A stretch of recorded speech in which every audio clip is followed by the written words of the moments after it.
ಆತ್ಮೀಯ ವಿದ್ಯಾರ್ಥಿಗಳೇ, maths class room YouTube ಚಾನಲ್ಗೆ ತಮಗೆಲ್ಲರಿಗೂ ಸ್ವಾಗತವನ್ನು ಕೋರುತ್ತಾ, ಇಂದಿನ ದಿನ ನಾನು SSLC ಗಣಿತ ವಿಷಯದ 4ನೇ ರೂಪಣಾತ್ಮಕ ಮೌಲ್ಯಮಾಪನ FA4 ಮಾದರಿ ಪ್ರಶ್ನೆ ಪತ್ರಿಕೆ ಮತ್ತು ಉತ್ತರಗಳನ್ನು ನಾನು ನಿಮಗಿಂದು ತಿಳಿಸ್ಕೊಡ್ತಾ ಇದ್ದೇನೆ. ಒಟ್ಟು 20 ಅಂಕದ ಪ್ರಶ್ನೆ ಪತ್ರಿಕೆ ಇದಾಗಿದ್ದು, ಮೊದಲ ಮೇನ್ MCQ ಆಗಿರುತ್ತೆ. ಇಲ್ಲೂ ಕೂಡ 2 ಪ್ರಶ್ನೆಗಳಿದ್ದು 1 ಅಂಕದ ಪ್ರಶ್ನೆ ಆಗಿರುತ್ತೆ. ಮೊದಲ ಪ್ರಶ್ನೆ, ಅಂಚಿನ ಉದ್ದ a ಮಾನವಿರುವ ಚೌಕಘನದ ಘನಫಲ ಕಂಡುಹಿಡಿಯುವ ಸೂತ್ರ ಡ್ಯಾಶ್ ಅಂತ ಹೇಳಿದ್ದಾರೆ. ಇದಕ್ಕೆ ಸರಿಯಾದ ಉತ್ತರ ಆಪ್ಷನ್ ಸಿ a³ ಆಗಿರುತ್ತೆ. ಎರಡನೇ ಪ್ರಶ್ನೆ, ಒಂದು ಘಟನೆಯು ಯ ಸಂಭವನೀಯತೆ 0.05 ಆದರೆ ಈ ಅಲ್ಲದ ಘಟನೆಯ ಸಂಭವನೀಯತೆ ಡ್ಯಾಶ್ ಆಗಿರುತ್ತೆ ಅಂತ ಕೇಳಿದ್ದಾರೆ. ಇದಕ್ಕೆ ಸರಿಯಾದ ಉತ್ತರ ಆಪ್ಷನ್ ಬಿ 0.95. ಈ ಉತ್ತರವನ್ನು ಇಲ್ಲೇ ತೋರಿಸಿರ್ತಾನೆ, ಅದನ್ನು ಬರ್ಕೊಳ್ರಿ. ಇದಿಷ್ಟು ಮೊದಲ ಮೇನ್ MCQನ ಪ್ರಶ್ನೆಗಳಿಗೆ ಉತ್ತರ ಆಗಿದೆ. ಎರಡನೇ ಮೇನ್, ಈ ಕೆಳಗಿನ ಪ್ರಶ್ನೆಗಳಿಗೆ ಉತ್ತರಿಸಿ. 1 ಅಂಕದ 2 ಪ್ರಶ್ನೆಗಳಿದ್ದು, ಕೊಟ್ಟಿರುವ ಕೋಷ್ಟಕದಲ್ಲಿ ಬಹುಲಕವಿರುವ ವರ್ಗಾಂತರ ಬರೆಯಿರಿ ಅಂತ ಹೇಳಿದ್ದಾರೆ. ಇಲ್ಲಿ ಆವೃತ್ತಿಯನ್ನು ಗಮನಿಸಿದಾಗ ಅತ್ಯಂತ ಹೆಚ್ಚಿನ ಬೆಲೆ ಯಾವುದಿದೆ? 8 ಇದೆ. ಹಾಗಾದರೆ ಬಹುಲಕವಿರುವ ವರ್ಗಾಂತರ ಯಾವುದಪ್ಪ ಅಂದರೆ 3ರಿಂದ 5 ಆಗಿದೆ. 4ನೇ ಪ್ರಶ್ನೆ, ಸಮವಾದ ತ್ರಿಜ್ಯವಿರುವ ಗೋಳ ಮತ್ತು ಅರ್ಧ ಗೋಳಗಳ ಘನಫಲಗಳ ಅನುಪಾತ ಕಂಡುಹಿಡಿಯಿರಿ ಅಂತ ಹೇಳಿದ್ದಾರೆ. ಸಮವಾದ ತ್ರಿಜ್ಯವಿರುವ ಗೋಳ ಮತ್ತು ಅರ್ಧ ಗೋಳಗಳ ಘನಫಲಗಳ ಅನುಪಾತ 2:1 ಆಗುತ್ತೆ. ಇದಿಷ್ಟು ಎರಡನೇ ಮೇನ್ನ ಪ್ರಶ್ನೆಗಳಿಗೆ ಉತ್ತರ ಆಗಿದೆ.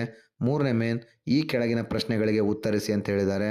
3 ಪ್ರಶ್ನೆಗಳಿದ್ದು, ಒಂದು ಪ್ರಶ್ನೆಗೆ 2 ಅಂಕ ಇರುತ್ತೆ. 3 2 6. 5ನೇ ಪ್ರಶ್ನೆ, ಒಂದು ಚೌಕದ ಘನಫಲ 125 ಸೆಂಟಿಮೀಟರ್ ಕ್ಯೂಬ್ ಇದ್ದರೆ ಅದರ ಪಾರ್ಶ್ವ ಮೇಲ್ಮೈ ವಿಸ್ತೀರ್ಣ ಕಂಡುಹಿಡಿಯಿರಿ ಅಂತ ಹೇಳಿದ್ದಾರೆ. ಚೌಕದ ಘನಫಲ V = 125 ಸೆಂಟಿಮೀಟರ್ ಕ್ಯೂಬ್ ಬರ್ಕೊಂಡಿದ್ದೀನಿ. V = a³ ಅಂದರೆ ಚೌಕಘನದ ಘನಫಲ ಕಂಡುಹಿಡಿಯೋ ಸೂತ್ರ V = a³ ಆಗುತ್ತೆ. V ಬೆಲೆ 125 = a³. Therefore a³ = 125. ನನಗೆ ಬೇಕಾಗಿರೋದು a ಬೆಲೆ. a = √125 ಆಗುತ್ತೆ. ಎನ ಬೆಲೆ 5 ಸೆಂಟಿಮೀಟರ್ ಆಗುತ್ತೆ.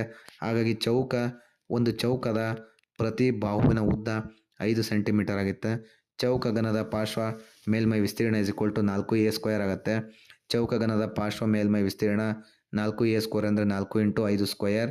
ಸರಿಯಾದ ಉತ್ತರ ಏನಾಗಿರುತ್ತೆ? ಚೌಕಘನದ ಪಾರ್ಶ್ವ ಮೇಲ್ಮೈ ವಿಸ್ತೀರ್ಣ 100 ಸೆಂಟಿಮೀಟರ್ ಸ್ಕ್ವೇರ್ ಆಗುತ್ತೆ.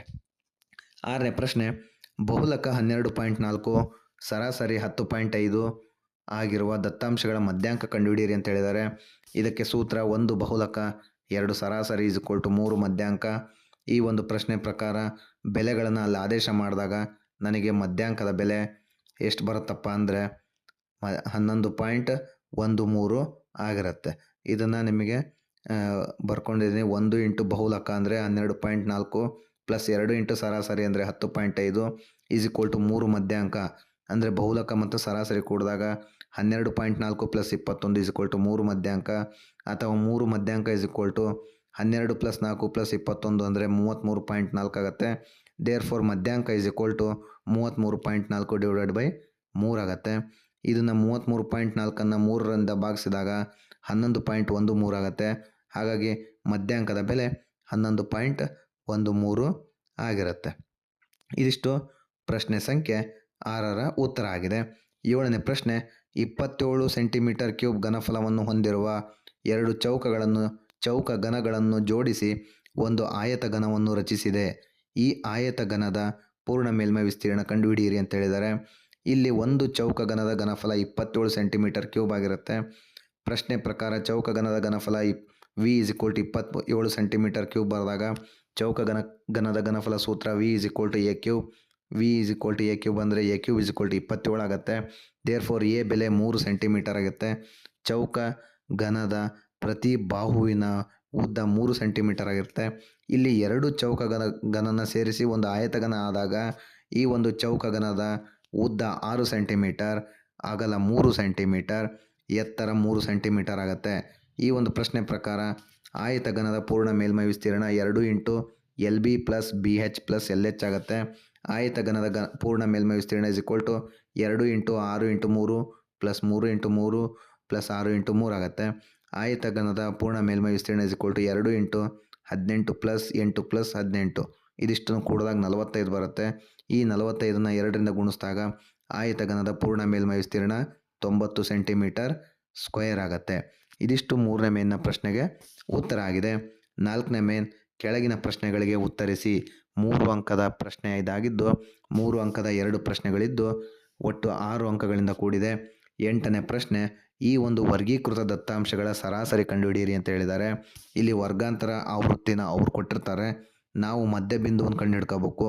ಮಧ್ಯ ಬಿಂದುವನ್ನ ಎಕ್ಸ್ ಐ ಅಂತ ಬರ್ಕೊಂಡು ಆವೃತ್ತಿಯನ್ನು ಎಫ್ ಐ ಅಂತ ಬರ್ಕೊಂಡಾಗ ಎಫ್ ಐ ಎಕ್ಸ್ ಐನ ಗುಣಿಸ್ಕೊತೀನಿ.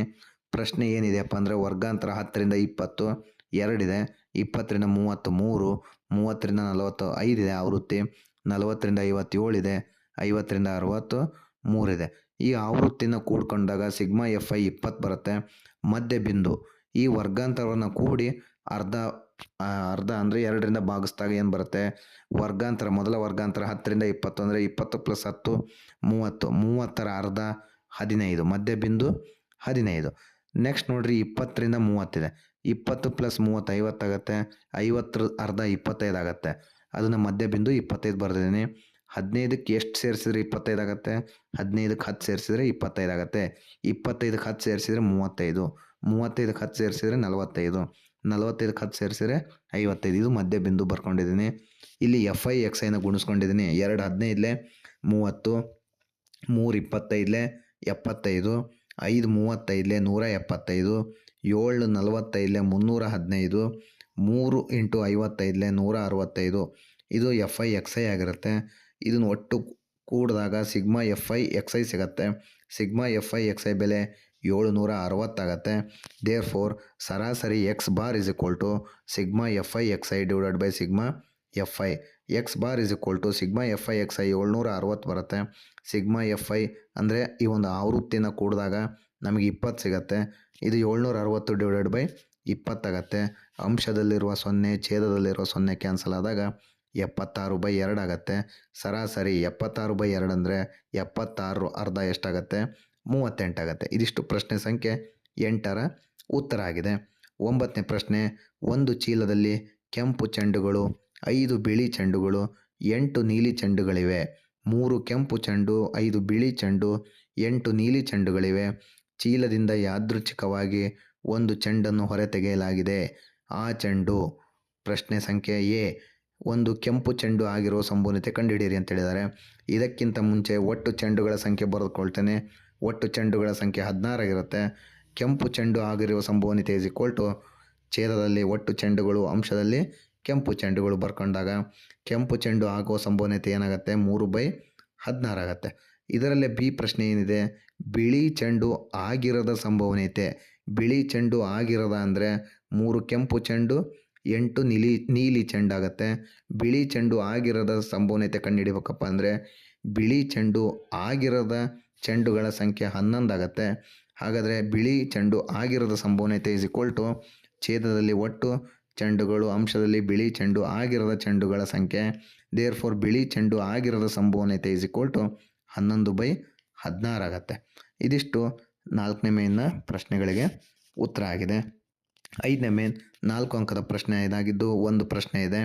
ಲಾಸ್ಟ್ ಪ್ರಶ್ನೆ 10ನೇ ಪ್ರಶ್ನೆ, ಒಂದು ಘನ ಆಟಿಕೆಯು ಅರ್ಧಗೋಳದ ಮೇಲೆ ನೇರವಾದ ವೃತ್ತ ಪಾದ ಶಂಕುವನ್ನು ಜೋಡಿಸಿದ ರೂಪದಲ್ಲಿದೆ.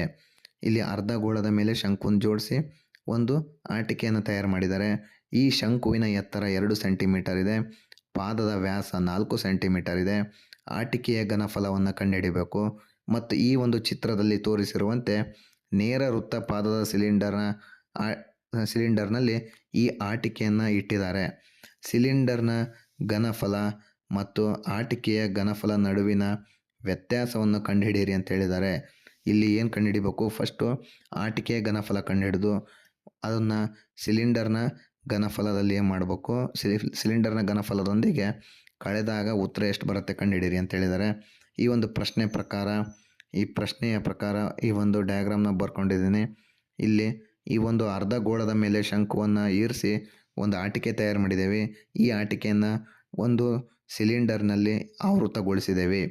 ಇಲ್ಲಿ ಮೊದಲಿಗೆ ಈ ಒಂದು ಆಟಿಕೆಯ ಘನಫಲ ಕಂಡುಹಿಡಿಯಬೇಕಪ್ಪ ಅಂದರೆ ಶಂಕುವಿನ ಎತ್ತರ ಕಂಡುಹಿಡ್ಕೋಬೇಕು. ಈ ಒಂದು ಪ್ರಶ್ನೆಯಲ್ಲೇ ಕೊಟ್ಟಿದ್ದಾರೆ ಶಂಕುವಿನ ಎತ್ತರ 2 ಸೆಂಟಿಮೀಟರ್. ಇಲ್ಲಿ ಈ ಒಂದು ಘನಾಕೃತಿಯಲ್ಲಿ ಶಂಕು ಮತ್ತು ಅರ್ಧಗೋಳ ಮತ್ತು ಸಿಲಿಂಡರ್ನ ತ್ರಿಜ್ಯ ಎಲ್ಲ ಒಂದೇ ಸೇಮ್ ಆಗಿದೆ. ಆರ್ ಬೆಲೆ 2 ಸೆಂಟಿಮೀಟರ್ ಆಗಿದೆ.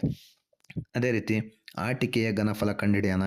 ಆಟಿಕೆಯ ಘನಫಲ ಈಸ್ ಈಕ್ವಲ್ ಟು ಅರ್ಧಗೋಳದ ಘನಫಲ ಪ್ಲಸ್ ಶಂಕುವಿನ ಘನಫಲ. ನೋಡ್ರಿ, ಇಲ್ಲಿ ಆಟಿಕೆ ಘನಫಲ ಏನಾಗುತ್ತೆ, ಅರ್ಧಗೋಳ ಮತ್ತು ಶಂಕುವಿನಿಂದ ಜೋಡಿಸಿದೆ. ಹಾಗಾಗಿ ಆಟಿಕೆಯ ಘನಫಲನ ಹೆಂಗೆ ಕಂಡುಹಿಡ್ತೀನಪ್ಪ ಅಂದರೆ ಅರ್ಧಗೋಳದ ಘನಫಲ ಪ್ಲಸ್ ಶಂಕುವಿನ ಘನಫಲ. ಆಟಿಕೆಯ ಘನಫಲ is equal to 2/3 pi r cube plus ಶಂಕುವಿನ ಘನಫಲ ಅಂದರೆ 1/3 ಪೈ ಆರ್ ಸ್ಕ್ವಯರ್ ಹೆಚ್ಚಾಗತ್ತೆ. ಆಟಿಕೆ ಘನಫಲ ಈಸ್ ಈಕ್ವಲ್ ಟು ಈ ಒಂದು ಎರಡೂ ಪದದಲ್ಲಿ 1/3 ಪೈ ಆರ್ ಸ್ಕ್ವೇರ್ನ ಸಾಮಾನ್ಯವಾಗಿ ತೆಗೆದುಕೊಂಡಿದ್ದೀನಿ. ಸಾಮಾನ್ಯವಾಗಿ ತೆಗೆದುಕೊಂಡಾಗ ಏನು ಉಳಿಯತ್ತಪ್ಪ ಅಂದರೆ 2r ಪ್ಲಸ್ ಹೆಚ್ಚು ಉಳಿಯತ್ತೆ. ಆಟಿಕೆಯ ಘನಫಲ ಈಸ್ ಈಕ್ವಲ್ ಟು 1/3 ಪೈ ಬೆಲೆ 22/7 ಆರ್ ಸ್ಕ್ವಯರ್ ಅಂದರೆ 2 ಸ್ಕ್ವಯರ್ ಬ್ರಾಕೆಟ್ ಓಪನ್ 2 × 2 ಪ್ಲಸ್ 2 ಆಗುತ್ತೆ. ದೇರ್ಫೋರ್ ಇಲ್ಲಿ ಆಟಿಕೆ ಘನಫಲ ಎಷ್ಟಾಗತ್ತಪ್ಪ ಅಂದರೆ 176/7 ಸೆಂಟಿಮೀಟರ್ ಕ್ಯೂಬ್ ಆಗುತ್ತೆ. ಇದಿಷ್ಟು ಆಟಿಕೆ ಘನಫಲ ಕಂಡುಹಿಡಿದೆ. ಈಗ ಸಿಲಿಂಡರ್ನ ಘನಫಲ ಕಂಡುಹಿಡಿಬೇಕು. ಸಿಲಿಂಡರ್ನ ಘನಫಲ is equal to pi r square h. ಸಿಲಿಂಡರ್ನ ಘನಫಲ ಈಸ್ ಈಕ್ವಲ್ ಟು ಪೈ ಅಂದರೆ 22/7 ಇಂಟು ಆರ್ ಸ್ಕ್ವಯರ್ ಅಂದರೆ 2 ಸ್ಕ್ವಯರ್ ತ್ರಿಜ್ಯ, ಹೆಚ್ ಅಂದರೆ ಸಿಲಿಂಡರ್ನ ಎತ್ತರ 4 ಸೆಂಟಿಮೀಟರ್ ಆಗುತ್ತೆ. ದೇರ್ಫೋರ್ ಸಿಲಿಂಡರ್ನ ಘನಫಲ ಏನಾಗುತ್ತೆ 22/16/7. 22ನ 16 ಗುಣಿಸಿದಾಗ 352/7 ಆಗುತ್ತೆ. ದೇರ್ಫೋರ್ ಸಿಲಿಂಡರ್ನ ಘನಫಲ 50.28 ಸೆಂಟಿಮೀಟರ್ ಕ್ಯೂಬ್ ಆಗುತ್ತೆ. ಈ ಒಂದು ಸಿಲಿಂಡರ್ನ ಘನಫಲ ಮತ್ತು ಆಟಿಕೆ ಘನಫಲ ವ್ಯತ್ಯಾಸ ಕಂಡುಹಿಡಿಯಿರಿ ಅಂತ ಹೇಳಿದಾಗ ಸಿಲಿಂಡರ್ನ ಘನಫಲ 50.28, ಆಟಿಕೆ ಘನಫಲ 25.14. ಇಲ್ಲಿ ಕಳೆದಾಗ ಏನಾಗುತ್ತಪ್ಪ ಅಂದರೆ 25.14 ಸೆಂಟಿಮೀಟರ್ ಕ್ಯೂಬ್ ಆಗುತ್ತೆ. ಇದಿಷ್ಟು FA4 ರೂಪಣಾತ್ಮಕ ಮೌಲ್ಯಮಾಪನ 4ರ ಪ್ರಶ್ನೆಗಳಿಗೆ ಉತ್ತರ ಆಗಿರುತ್ತೆ ಅಂತ ಹೇಳ್ತಾ ಈ ವಿಡಿಯೋನ ಇಲ್ಲಿಗೆ ಮುಗಿಸ್ತಾ ಇದ್ದೇನೆ. ಧನ್ಯವಾದಗಳು.